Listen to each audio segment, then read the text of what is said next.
Bonjour à tous.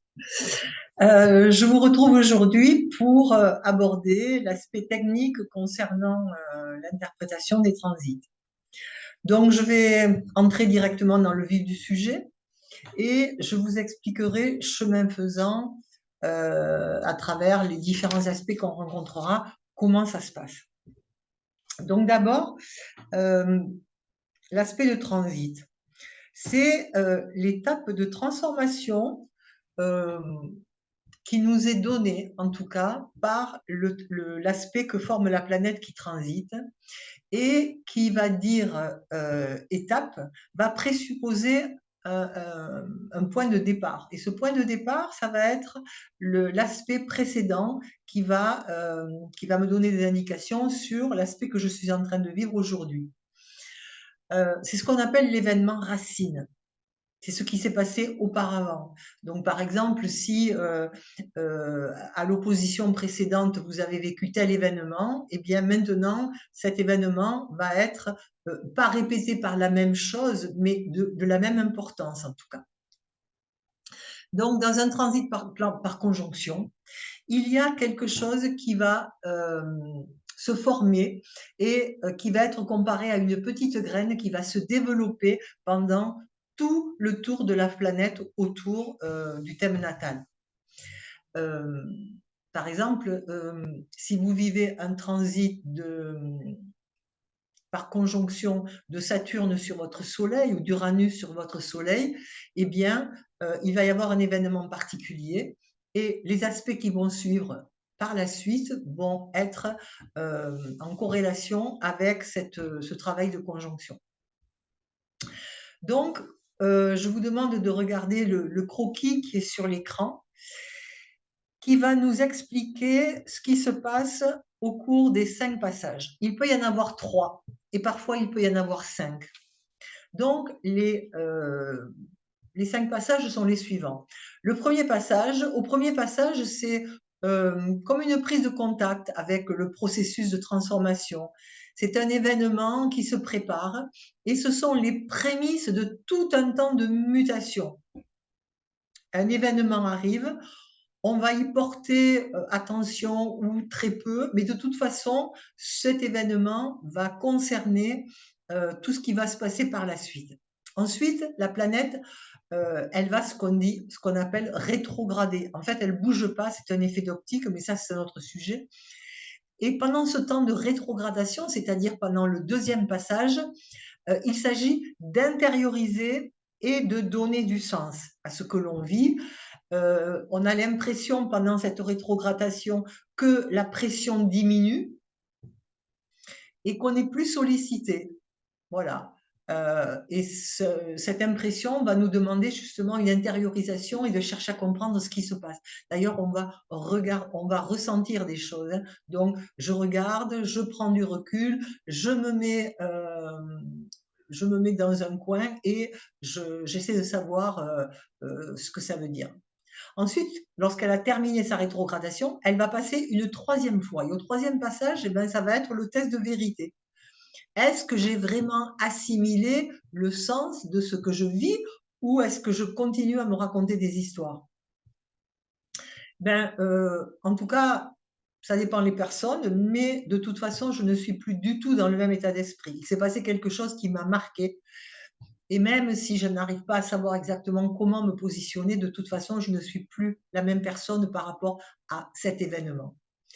Et puis parfois, il y a un quatrième passage, donc deuxième période de rétrogradation, avec de nouvelles réflexions de ce qui s'est passé pendant le troisième passage, c'est-à-dire le direct.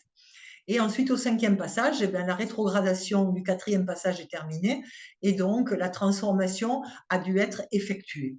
Donc évidemment, pendant tous ces allers-retours de la planète, il va y avoir des étapes que nous allons voir à présent. Donc un transit, évidemment, comme je vous l'ai dit de nombreuses fois dans la vidéo précédente, consiste à gommer les aspects du natal et qu'il est question de quitter nos automatismes, c'est-à-dire les aspects. Quitter les automatismes, ça veut dire quitter une histoire familiale, les références au passé. pour se positionner différemment avec des événements et un positionnement beaucoup plus adapté. Dans un transit, il faut savoir que la nature du transit, la nature des événements est donnée par la maison de la planète qui transite. Donc, si vous avez dans le natal, par exemple, un Uranus en maison 2, eh bien, il y a de fortes chances pour que les transits d'Uranus amènent de manière récurrente des questionnements concernant l'argent, par exemple. Donc, comment, à partir de là, mettre en place un protocole d'interprétation? Donc d'abord, premièrement, identifier ce qu'on vit. Je vis un temps saturnien, uranien, plutonien, neptunien. Voilà. Se poser déjà, voyons. Et ensuite, je fais référence à tout ce que je sais, c'est-à-dire tout ce que j'ai dit dans la vidéo d'avant. Donc, est-ce que c'est un transit est-ce que c'est une période saturnienne, donc une période de structuration? Est-ce que c'est une période uranienne, donc un défi d'authenticité? Est-ce que c'est un transit neptunien, donc une aspiration à l'illimité, ou est-ce que c'est un transit plutonien, un défi d'intégrité? Se poser la question. Ensuite, deuxièmement, la période demande de passer, si vous voulez, à la signification de la planète qui transite donnée par l'aspect. Si c'est un carré, si c'est un semi-sextile, si c'est un sextile, de toute façon, voilà. Se poser la question aussi à qui est demandée la transformation? Ben, la réponse, c'est à la planète qui est transitée. Si c'est Mercure, on va demander des comptes à Mercure. Si c'est Mars, à Mars, etc. Et donc, on va prendre la planète qui est transitée et on va l'analyser en profondeur pour savoir ce qu'il ne va pas. Ensuite, quatrièmement, la planète transitée, évidemment, est appelée à changer. Elle est appelée à changer soit d'habitude de dysfonctionnement, soit au contraire de comportement complètement aisé. Mais dans un transit de transformation, notamment chez Pluton, que la planète soit harmonique ou dissonante, de toute façon, c'est exactement pareil. La transformation doit s'opérer. Donc, évidemment, il est question de fonctionner autrement, quoi. Donc, il faudra évidemment résoudre le passé en répondant aux défis qui nous replacent alors dans le présent. C'est-à-dire que votre thème natal, c'est un thème qui a été conçu il y a X années. Et le nourrisson que j'ai été dans cette salle d'accouchement où je suis arrivée dans la vie en tétant pas seulement le lait de ma mère, mais en tétant aussi l'ambiance qui régnait dans la salle d'accouchement, eh ben ça va être mon empreinte de naissance. Et si j'ai capté si j'ai capté par exemple une mauvaise entente entre mon père et ma mère ou entre ma grand-mère et mon père, etc., le bébé, il va tout pomper, il va vraiment tout imprimer sur le mode émotionnel. Et cette empreinte de naissance, c'est ce qu'il va mettre en mouvement toute sa vie à travers toutes les situations. Qu'elles soient affectives, amicales, familiales, la personne va répéter ça. Donc, arrêtons d'être un nourrisson. Arrêtons de nous calquer sur ce vieux schéma qui m'a pourri la vie pendant des années. Et justement, j'ai l'univers qui est en train de venir à moi en me disant, je vais t'aider à en sortir. Je vais t'aider à en sortir parce que tu dois évoluer. Maintenant, tu es assez mûr pour comprendre. Et voilà, voilà ce que je te propose. D'accord? Voilà.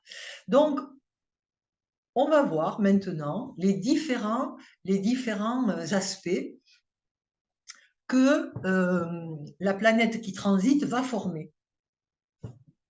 Donc, si c'est un transit par conjonction, eh bien, là, la planète qui transite va commencer à semer une petite graine sur la planète transitée, en lui disant, par exemple, si c'est quelqu'un qui n'arrive pas à parler, qui a de la difficulté à communiquer, eh bien, par exemple, si c'est Saturne, Saturne va lui dire, eh bien, tu vois, moi, Saturne, pour relever mon défi, il faut absolument que tu prennes la parole, que tu dises ce que tu penses, que tu dises ce que tu ressens en prenant tes responsabilités, en ayant du courage et en te mouillant. Ne cherche pas à savoir ce qu'on pense de toi. Commence à t'affirmer, commence à apprendre à t'affirmer. Et pendant le cycle de 28-30 ans, moi, je vais essayer de mettre devant de te mettre devant des situations qui vont t'obliger à faire des choix, à prendre la parole, à te positionner et à devenir adulte. Voilà ce que lui dit la planète en conjonction. Ensuite, cette planète, elle va arriver au semi-carré.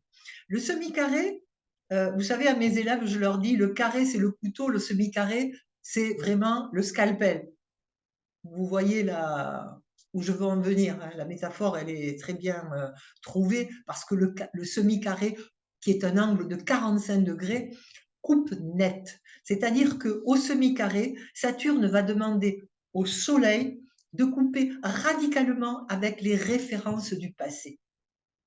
C'est terminé. Et donc, il va le mettre dans une situation où elle va devoir prendre la personne va devoir prendre une décision radicale. Radicale, peut-être à l'encontre de ce qu'elle a toujours entendu chez elle.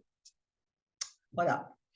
Ensuite, après le semi-carré, angle de 45 degrés, on arrive au sextile. Le sextile, c'est une phase facile, une phase de ressourcement où tout est possible. On peut souffler. Voilà. Donc, c'est un angle harmonieux qui passe souvent inaperçu parce que quand c'est facile, on ne s'en rend pas compte. On s'en rend compte quand ça nous dérange, donc dans des aspects difficiles. Donc, après le sextile, on va arriver au carré. Alors, le carré, eh bien là, je vais devoir prendre position, choisir, décider, prendre des risques aussi, prendre des risques parce que souvent la notion relative à la contrainte est différente, contrainte relationnelle, mais contrainte aussi matérielle. Donc là, ça va être quelque chose qui va me faire changer d'univers. Je vais être obligée de faire face à à une ou des situations qui seront complètement nouvelles pour moi et je vais devoir m'y adapter. Par exemple, si vous changez de service, si vous décidez de changer de service dans votre travail, vous allez devoir vous refamiliariser avec de nouveaux collègues de travail, avec une nouvelle manière de travailler, de nouvelles fonctions. Donc, ben voilà, c'est très dérangeant dans un premier temps. Et si j'ai de la difficulté justement à m'adapter à cette phase de transformation du carré croissant, c'est que j'ai envie de rester dans mon sextile, c'est-à-dire dans ma facilité, là où je connaissais, où je mettais du connu sur de l'inconnu. Là, ça ne peut plus fonctionner de la même façon. Donc, le carré va être dérangeant, mais va tellement me propulser vers quelque chose de nouveau qui va changer complètement le déroulement des autres phases successives que formeront les aspects dans sa course. Après le carré croissant, on va arriver au trigone croissant. Le trigone, c'est un angle de 120 degrés, donc un angle facile, un angle où tout va bien, où je m'entends bien avec tout le monde, où ce que je fais me plaît. Là, ça va être, je vais me remplir énormément et parfois un peu trop parce que tout de suite après le trigone croissant, on a le sesquicarré croissant. Et là, si j'ai été, par exemple, mutée à un poste et que je veuille faire du zèle en faisant un peu plus, en faisant des choses qui ne me correspondent pas, qui ne sont pas dans mes attributions, eh bien, rapidement, je vais rencontrer ou la fatigue ou le montrer du doigt des collègues qui vont me dire que je fais du zèle. Donc, je vais être obligée de me recentrer et de faire la chose, uniquement la chose pour laquelle j'ai été désignée. Donc, ça veut dire faire uniquement une seule chose, choisir et arrêter de me mettre la pression. C'est surtout ça, parce que le sesqui carré, c'est vraiment un angle qui, normalement, je me bats pour arriver, j'y arriverai coûte que coûte. Eh bien là, non. Au sesqui carré, en mode évolutif, on vous demande de se poser et de faire le choix d'une chose. Et puis ensuite, on va arriver au quinconce. Là, le quinconce, c'est un peu la suite du sesqui carré croissant, c'est-à-dire que le quinconce croissant va me demander d'obéir à qui je suis, uniquement à qui je suis.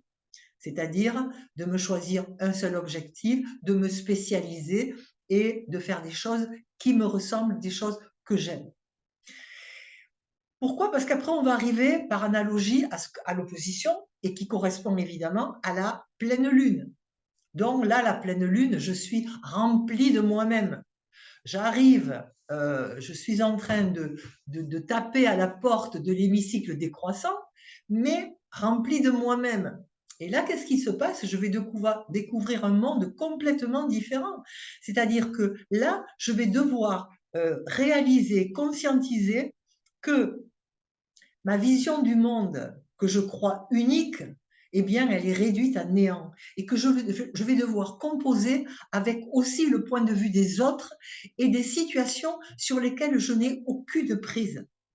Donc, après l'opposition, à l'opposition, déjà, je vais devoir rencontrer justement l'autre et les autres. Et quand on rencontre les autres, eh bien, je rencontre uniquement la personne qu'elle est. Mais très rapidement, après l'opposition, je vais me retrouver avec le sesqui carré décroissant. Et là, alors qu'en opposition, on était deux, en sesqui carré phase 8, on va être quatre. Il va y avoir moi, l'autre, mon inconscient et le sien. Et c'est là que tout va commencer. Est-ce que je vais bien m'entendre avec elle ou avec lui? Est-ce que ce que je pense, c'est vraiment charrette ou bien je me fais des idées ou... En fait, il s'agit d'accepter la différence incontournable de l'autre ou des autres, accepter que beaucoup de choses m'échappent. C'est une phase de deuil, c'est presque une phase mortifère, c'est-à-dire que il faut que je lâche complètement les idées que j'ai sur moi pour pouvoir accepter que l'autre a son mot à dire et que il ou ils sont ou elles sont différents de moi. C'est-à-dire que l'autre m'échappe à tout jamais et euh, je dois vraiment faire attention parce que si je n'accepte pas la différence de l'autre, l'autre il va devenir le support de ma haine et je vais le critiquer. Et c'est là que c'est d'ailleurs le secteur où on divorce beaucoup. C'est une phase mortifère. C'est l'aspect de toutes les fins. Hein, le sesqui carré phase 8, c'est une phase à vraiment à appréhender de manière très sérieuse parce qu'elle nous fait souffrir.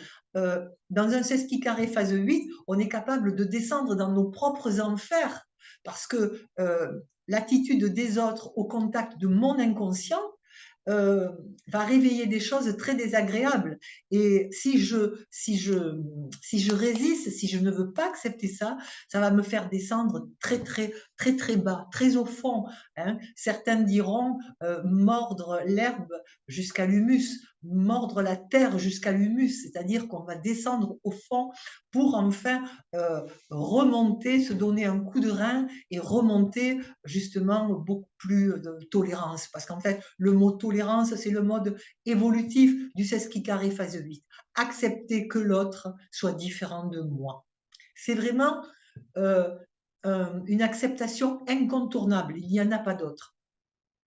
Et pour cela, il y a un moyen qui est à la portée de tous, c'est la communication. Et c'est là qu'on arrive au trigone phase 9. Donc le trigone phase 9, là, je suis connue, reconnue et je m'adapte. Je m'adapte par un moyen très simple qui est la communication. Sans communication, eh ben, on ne résoudrait rien. Donc le trigone décroissant est un moment très sympathique et qui me demande de justement, ben voilà, je m'adapte, mais ça se passe bien parce que j'ai accepté de m'adapter. Mais c'est un trigone qui demande bien sûr au détachement parce que très rapidement, il va y avoir le carré décroissant. Et là, le carré décroissant, je n'ai aucune prise. Le carré décroissant, il passe par la perte de quelque chose. C'est mort et renaissance, là. Je finis quelque chose pour commencer différemment. Alors, ça peut prendre multiples visages. Ça peut être par le changement de service alors que je ne m'y attendais plus dans un service que je considère comme complètement inapte pour moi, ou bien la mort d'un proche. C'est un événement sur lequel on n'a aucune prise. Voilà. Mais de toute façon, on prend du temps pour soi. Là, il n'est plus question de courir après quelque chose. On essaie d'accepter. Le mot acceptation, encore une fois, c'est un mot-clé pour passer ces étapes difficiles de la décroissance. À la suite du carré décroissant, eh bien, très rapidement, nous avons le sextile décroissant qui, là aussi, est une phase de ressourcement. Ça se passerait bien, je ne vais pas m'y adapter dessus, parce que directement après, nous avons le semi-carré décroissant. Et là, le mot scalpel prend tout son sens parce que le semi-carré décroissant arrête tout et tout de suite. C'est vraiment quitter radicalement les références du passé. C'est vraiment quelque chose qui va me demander de m'adapter vraiment obligatoirement. C'est quasiment une injonction dans ce que je ne veux pas faire. Et ça, c'est à prendre en compte parce que des fois, ça peut surprendre dans un sens difficile.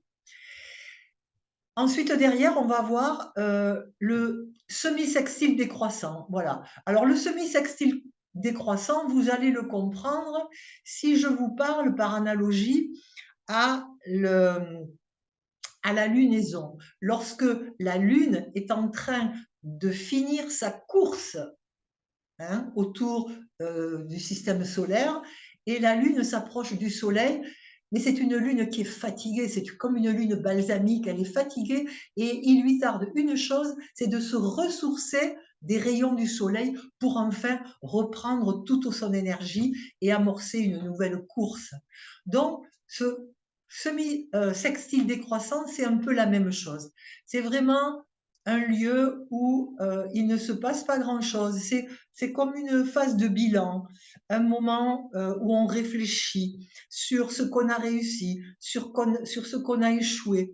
Tout ça pour petit à petit repartir et reformer une nouvelle conjonction où je vais replanter une petite graine pour repartir pour un cycle de plus.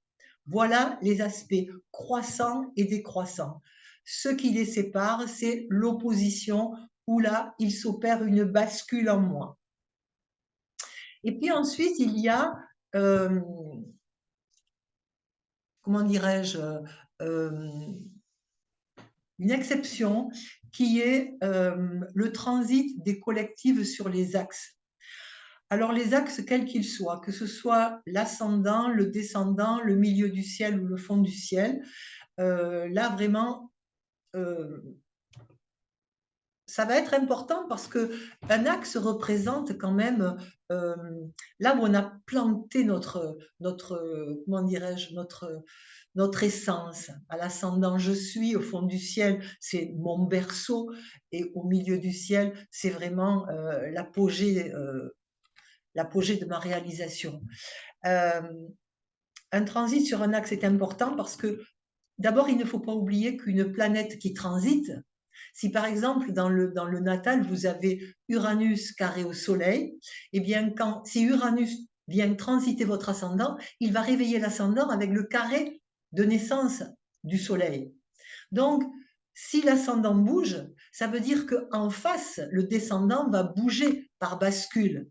Et donc, Uranus viendra réveiller le gouverneur de l'ascendant, c'est-à-dire le maître de l'ascendant en aspect maison habitée, maison gouvernée. Et en face, il va réveiller le gouverneur du descendant dans un signe, dans une maison, avec des aspects.